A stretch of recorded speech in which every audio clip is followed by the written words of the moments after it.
नमस्कार मित्रांनो, नवीन कथा. प्रारब्धात जे लिहिलेलं असतं ते घडणारच. आपल्या प्रारब्धात जे लिहिलेलं आहे तेच घडते. आपण सर्व काही बदलू शकतो, परंतु आपलं नशीब आणि प्रारब्धात लिहिलेल्या गोष्टी कधीच बदलू शकत नाहीत. काही गोष्टी आपल्याला नशिबाने मिळत असतात. एखादी मुलगी जर खूप श्रीमंत घराण्यात जन्माला आली असेल आणि तिच्या प्रारब्धात गरिबाची पत्नी म्हणून जीवन जगणे लिहिलेलं असेल, तर ती ज्या घरात जाईल तिथे गरिबीतच तिला जीवन जगावे लागेल. आपली इच्छा नसली तरी देखील प्रारब्धात जे लिहिलेलं आहे ते आपल्याला भोगावेच लागतात. अनेक जणांना वाटत असेल की आम्ही खूप परमेश्वर भक्ती करतो तर आमचा प्रारब्ध बदलू शकेल. तुम्ही कितीही ईश्वराची भक्ती केली तरी देखील तुमचे प्रारब्ध बदलू शकत नाही. केवळ तुमच्या आयुष्यात असलेले दुःख कमी होऊ शकते. देवाच्या कृपेने साक्षात देवाधिकांना देखील आपलं प्रारब्ध बदलता आलं नाही, तरी आपण तर एक सामान्य मनुष्य आहोत. प्रभू रामचंद्रांना देखील 14 वर्ष वनवासात जावे लागले. देव असून देखील त्यांच्या प्रारब्धात जे लिहिलेलं त्यांना चुकलं नाही. तसेच श्रीकृष्ण स्वतः भगवत असून देखील त्यांचा जन्म बंदीखान्यात झाला. आज मी या व्हिडिओच्या माध्यमातून आपल्याला प्रारब्ध बदलू शकत नाही हे एक पौराणिक कथेद्वारे सांगणार आहोत. त्यासाठी व्हिडिओ शेवटपर्यंत बघा. आपला जन्म, लग्न आणि मृत्यू जिथे लिहिलेलं असेल तिथेच आपले प्रारब्ध आपल्याला ओढून घेऊन जाते. आणि या 3 अशा गोष्टी आहेत की ज्या केवळ प्रारब्धानुसार होतात. कथा खूप पुरातन काळातली आहे. रावणाने मुलगी झाल्यानंतर ब्रह्मदेवाला विचारले, या मुलीचे लग्न कोणाबरोबर होणार आहे? ब्रह्मदेवाने कुंडली पाहून सांगितले, समोर लहान झाडूवाला मुलगा दिसतो आहे, त्याच्याबरोबर या मुलीचे लग्न होणार आहे. तो तिचा जीवनसाथी होईल. रावणाला या गोष्टीचा खूप राग येतो. माझी मुलगी आणि या झाडूवाल्याला द्यायची शक्यच नाही. रावणाने लगेच नोकरांना सांगितले, या मुलाला उचलून समुद्रात फेकून द्या. नोकरांनी त्याचा अंगठा कापला आणि त्याला समुद्रात फेकून दिले. तो मुलगा पाण्यात वाहत वाहत एका बेटावर पोहोचला. त्या बेटावरचा राजा वारला होता. लोकांनी हत्तीच्या सोंडीत माळ देऊन हत्ती ज्याच्या गळ्यात माळ घालेल तो बेटावरचा राजा होईल असे ठरवले होते.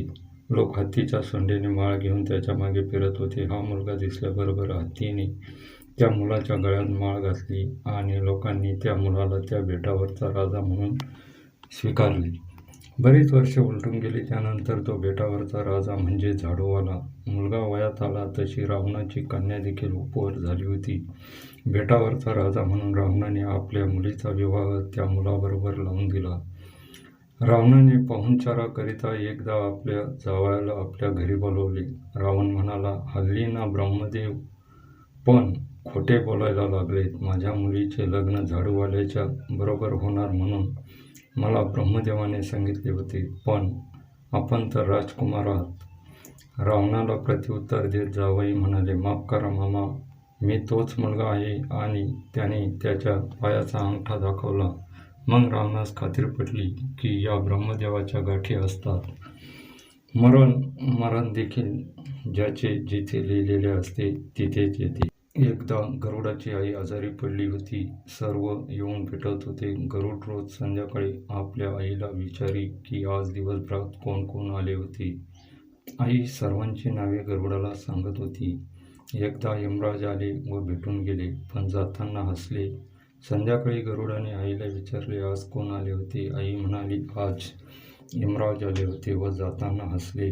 गरुडाला शंका आली, का हसले असावेत यमराज? त्याने आईला उचलले व जंगलातील झाडाच्या खोडात ठेवले. यमराज दुसऱ्या दिवशी तिथे आले.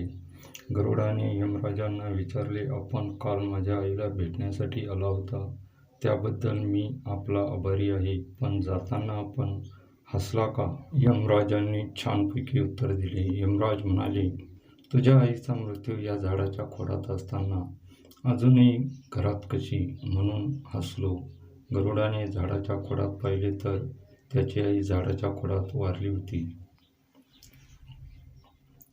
तात्पर्य, कोणाचा मृत्यू बसमध्ये, कोणाचा रस्त्यावर, तर कोणाचा पाण्यात, कोणाचा ॲक्सिडेंटने होतो ॲक्सिडेंटने होतो, कोणाचा आत्महत्या करून होतो आणि हे सर्व काळाच्या हातात आहे. पण काळाचा सूत्रधार मात्र परमात्मा आहे. दररोज सकाळी उठल्यावर कृतज्ञ व्हा आणि ईश्वराला प्रार्थना करा की आजपर्यंत तू जे दिले आहेस ते तुझेच आहे. मी फक्त निमित्त मात्र आहे. इतरांपेक्षा तू मला खूप काही दिलं आणि माझं राहिलेलं आयुष्यही तुझ्या कृपा आशीर्वादाने सुखी, समाधानी आणि आनंदी जगण्यासाठी सतत तुझे नामस्मरण करण्याची, चांगले कर्म करण्याची ताकद दे. तुझा विसर मला कधीच पडू देऊ नको. तुझी अखंड सेवा करण्यासाठी चांगले आरोग्य दे. तुझी सेवा करताना हे शरीर तुझेच आहे आणि या शरीराला कोणतीही घातपात होऊ नये याचीही काळजी तूच घे. आपल्या जवळच्या व्यक्तीची काळजी घ्या. त्यांच्यासोबत आनंदाने जगा. काय माहीत आज आपण आहोत, उद्या सोबत राहू किंवा नाही. स्वतःची व कुटुंबाच्या जीवनाची तसेच आरोग्याची देखील काळजी घ्या. सतर्क राहून आपण आपले प्रारब्ध तर नाही बदलू शकत, परंतु येणाऱ्या संकटांना टाळू शकतो, सुरक्षित राहू शकतो. त्यामुळे वाहन चालवताना देखील नियमांचे तसेच कायद्याचे पालन करा. एकमेकांवर उदार होऊन एकमेकांना अडचणीत आणण्यापेक्षा मदत करायला शिका. इतरांना मदत करणे आपल्याला जमत नसेल तर शांत राहा, परंतु रिकाम्या हाताने उठवावी करू नका. समाजातील मतलबी, स्वार्थी, अहंकारी, गर्विष्ठ लोकांपासून दूर राहा. कधीही कोणाच्या वाटेला जाऊ नका, म्हणजे तुमच्या वाटेला देखील कोणी येणार नाही आणि तुम्ही तुमचं आयुष्य सुरक्षित जगू शकता. तसेच मित्र आणि मैत्रिणींनो, तुम्हाला कथा कशी वाटली नक्की सांगा आणि थोडी जरी कथा आवडली तर कथाला लाईक आणि चॅनलला सबस्क्राईब नक्की करा. धन्यवाद.